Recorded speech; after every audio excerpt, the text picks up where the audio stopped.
నైరుతి రుతుపవనాలు చురుకుగా కదులుతున్నాయి. బంగ్లాదేశ్ పరిసరాల్లో కేంద్రీకృతమైన వాయుగుండం బలహీనపడింది. ఇది ఉత్తర ఈశాన్య దిశగా కదిలి తీవ్ర అల్పపీడనంగా మారే అవకాశం ఉందని వాతావరణ శాఖ తెలిపింది.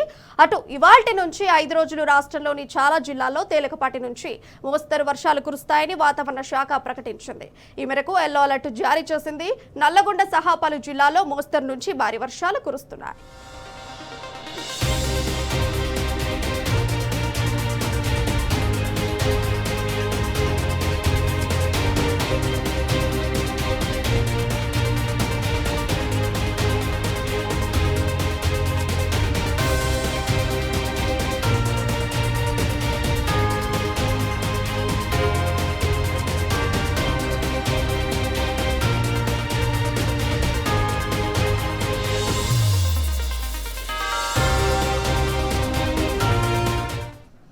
ఇక నైరుతి రుతుపవనాలకు సంబంధించి మరింత సమాచారం మా ప్రతినిధి కిరణ్ ఫోన్ లైన్ ద్వారా అందిస్తారు. అయితే కిరణ్ చెప్పండి, రుతుపవనాల పరిస్థితి ఎట్లా ఉంది?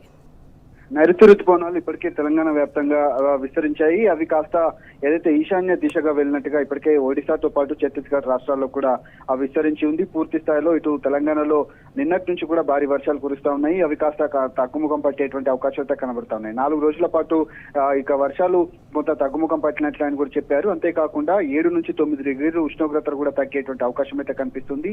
ఇప్పటికే నైరుతి రుతుపవనాల ఆగమనం దృష్ట్యా పూర్తిగా నల్గొండతో పాటు ఖమ్మం, మహబూబాబాద్ జిల్లాలో కూడా పెద్ద ఎత్తున వర్షం కురుస్తుంది. రోడ్లన్నీ కూడా జలమయమైనటువంటి పరిస్థితుల నేపథ్యంలో పూర్తి స్థాయిలో సాయంత్రం నుంచి కూడా ఎడతెరిపి లేకుండా కురుస్తున్నటువంటి వర్షానికి నల్గొండ పట్టణంతో పాటు ఇటు ఖమ్మంతో పాటు మహబూబాబాద్ జిల్లాలో కూడా పెద్ద ఎత్తున వర్షం అనేది కురుస్తుంది. ఎక్కడికక్కడ రోడ్లు కూడా భారీగా వరద నీరు వచ్చి చేరడంతో లోతట్టు ప్రాంతాల్లో కూడా జలమయమైనట్టుగా ఇప్పటికే వాతావరణ శాఖ వెల్లడించింది. పూర్తిగా 4 రోజుల పాటు కొంత తగ్గుముఖం పట్టేటువంటి అవకాశాలు ఉన్నాయి. మళ్ళీ ఏదైతే జూన్ మొదటి వారంలో మరొకసారి అల్పపీడనం కూడా ఏర్పడేటువంటి అవకాశాలు అయితే కనబడుతున్నాయి. ఈ క్యూములో నింబస్ మేఘాలు ఏవైతే ఉన్నాయి పూర్తిగా ఎండల తీవ్రత కొంత పెరిగేటువంటి అవకాశం ఉన్నట్టుగా ఇప్పటికే వాతావరణ శాఖ వెల్లడించినటువంటి పరిస్థితుల నేపథ్యంలో క్యూములో నింబస్ మేఘాలు కూడా అలుముకొని పూర్తిగా వర్షాలు కూడా కురిసేటువంటి అవకాశం ఉన్నట్టుగా వాతావరణ శాఖ అంచనా అయితే వేస్తోంది.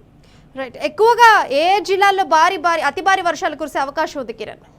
ప్రస్తుతానికి వర్షాల తీవ్రత అయితే 4 రోజుల పాటు విరామం ఇచ్చినట్లు అని చెప్పుకోవచ్చు. నైరుతి రుతుపవనాలు మొదటి దశ తెలంగాణను ఇటు తాకినట్టు నేపథ్యంలో తెలంగాణలో కూడా పూర్తిగా విస్తరించాయి. ఆ తర్వాత కూడా ఏదైతే ఇటు ఈశాన్య రాష్ట్రాలకు కూడా వెళ్ళినట్టుగా తెలుస్తుంది. అటు ఒడిశాతో పాటు ఛత్తీస్గఢ్ జిల్లాలో కూడా నైరుతి రుతుపవనాలు విస్తరించాయి. ప్రస్తుతానికైతే తెలంగాణకు వర్ష సూచనకు సంబంధించినటువంటి అలర్ట్స్ అయితే ఏ విధంగా కూడా జారీ చేయలేదు. కొంత గ్రీన్ అలర్ట్లు కూడా జారీ చేసినటువంటి నేపథ్యంలో మోస్తారు వర్షాలు అక్కడక్కడ కొన్ని జిల్లాల్లో పడేటువంటి అవకాశం ఉన్నట్టుగా వాతావరణ శాఖ వెల్లడించింది. ఒక దిక్కు ఇంత భారీ వర్షాలు కురిసేటువంటి అవకాశం ఉన్న సమయంలో మరి ఎందుకని వాతావరణ శాఖ ఇంకా ఎందుకని అలర్ట్లు జారీ చేయలేదు కిరణ్?